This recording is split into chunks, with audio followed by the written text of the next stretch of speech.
Hello friends and welcome to my channel if you're new, or welcome back if you're back. If you are new, hi, my name is Rabbit and my pronouns are they, them. And either way, thank you so much for clicking on my video today. So today's video I'm super excited about.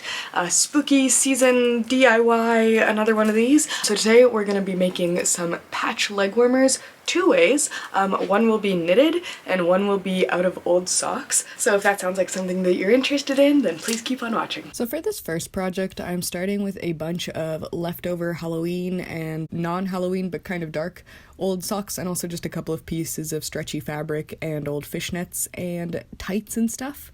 Some of these are already cut in pieces because of my previous project that I've done with them, but a lot of them I have just cut the foot part off because I knew that the sock was done for, but I was saving it for a project like this. For the couple of socks that I have not already cut the foot off of, I can go ahead and do that now. I also have a couple of baby socks that I got from the dollar store around Halloween that I'm going to use in this project, though I could have totally maybe not cut so much of the fresh socks off. It's okay.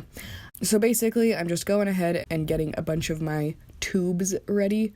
A lot of these are mine. A couple of these are Cage's old socks. This is just a good way to use up cool looking socks that tends to get holes in them over the years. And once I have a good amount of those, I'm also taking some old pairs of fishnet tights and kind of floral fishnet sort of stocking things and cutting up little strips of those to use as gap fillers as well. And now that I have all my materials ready to go, I'm going to start opening up the tubes of socks. So just going ahead and cutting up one side of them so that the piece of fabric can lie flat. And you don't have to do this, but I wanted more pattern mismatch, so I'm going ahead and cutting it in half so that there will be more different types of fabric that I can swap around and use and have like just a really big patchwork kind of vibe going on. But if you want larger patches or less of a mismatch thing, then you can leave them large. Cutting out little rectangles of sock fabric, and I'm lining them up. Originally I was thinking I would do 3 pieces of sock per leg. Like if each sock has a front and a back, I thought I would just use 3 panels and that would be enough, but I decided I wanted them to be like really stretchy and comfortable, so I ended up actually going with 4 panels of socks, especially since taking into account the seam allowance, all the fabric would be smaller together.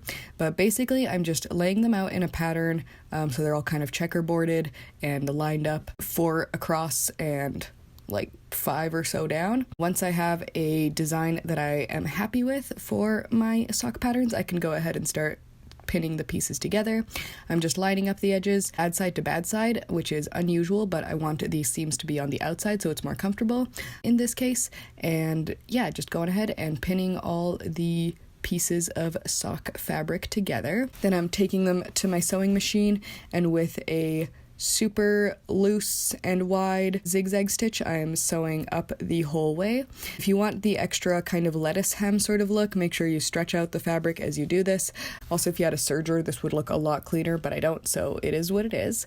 And for the first project, I wasn't really sure how I was doing it, so it was very haphazard, like just pinning scraps together at a time instead of doing like one long line and then another long line and then like sewing those together, if that makes sense. I was just kind of pinning like 2 socks together and then attaching those to another set of 2 socks until I had like the 4. God, does this make any sense? I hope that visually, just looking at it, you can see what I mean by having like the panels of sock. But I'm going ahead and just making more and more strips of fabric to attach to each other. See, this way where like you just take one long fabric strip, that makes way more sense, where you just attach all the socks top to bottom to each other, and then once you have like 4 of those or 5 of those or however long you're making this, then you sew all them together. That would make more sense. So the making of the second one was a little bit smoother, where I was taking like kind of columns of fabric and constructing them together before attaching multiple columns together instead of the haphazard way before. I also found fishnet was a really, really good gap filler for different parts of this. Not only does it look really cool, but it's incredibly stretchy and can go pretty much any direction that you want. As the little pieces get pinned together, I take them to my sewing machine and attach them to each other and then bring them back to the floor so I can repin those to new pieces until we just get these long kind of rectangles of fabric that we will be turning into tubes. These are going to be really stretchy, so I don't think they need like an elastic or anything to stay up in the front, but what I would recommend is continuing to try them on as you go to make sure that the size is still fitting you and being comfortable. I made these probably a little bit bigger than I needed to. I think I ended up using, yeah, it looks like 5 panels of socks instead of 4, where 4 would have probably sufficed, but it's fine. They're like nice and big and comfortable, and they don't fall down, so it's not like they're too huge. But yeah, once I have my long rectangle of fabric, I am just folding it in half so that the bad side is showing, and then I'm gonna sew a diagonal line all down the side of it, making sure that the part that I want to be my ankle is the thinnest and the part that I want to be at my thigh is the thickest. But I'm just using a zigzag stitch to sew that down with my sewing machine and then trimming off the excess. Then I just turn them inside out and repeat the process on the other leg. And that's literally it. Now we have some sock leg warmers. Let's see the reveal. Alright, so this project, which is like these leg warmer sock pants stocking things that are made out of old Halloween socks. These are freaking wild and I love them and I think they're so strange and also super fun. They were inspired by this shirt, which is also made out of socks, that I made maybe like 2 years ago now. And I'll link the tutorial that I used to make this, because that is the birth of all of it. Like, look at the matchiness of it all.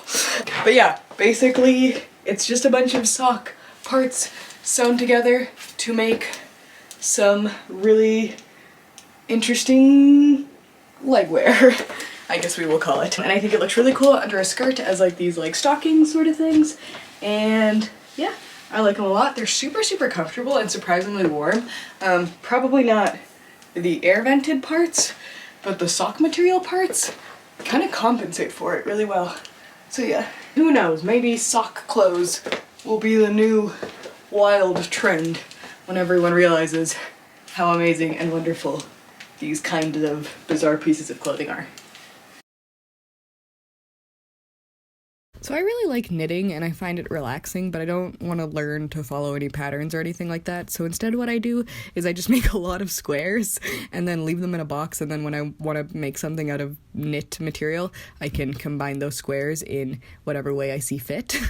So for this project we're going to be making some knit leg warmers, and basically I just take 3 pieces of yarn and knit them together on huge knitting needles. 10mm is like my sweet spot, and I just knit those all together, usually with 15 stitches per row, and then I just knit until I can fold it into a square kind of shape. And as you can see, there's a lot of variation in like color and texture and even size, but the knit fabric tends to be really stretchy, so it doesn't matter if things aren't super uniform in my experience. And obviously you don't have to knit if you don't like to knit. You could do this with crochet or just fabric that you buy at the thrift store. But yeah, basically we are just making some leg warmers out of whatever fabric you like. In my case, it is knitted squares.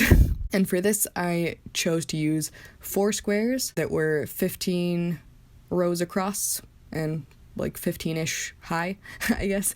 And I'm just gonna sew them all together into one giant rectangle and then sew that rectangle into a tube and we'll be good to go.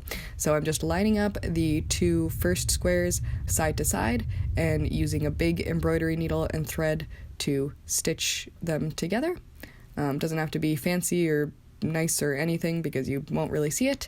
And then we're repeating that process with the next 2 pieces of fabric, and at this point you can test them around your leg to make sure that it'll fit.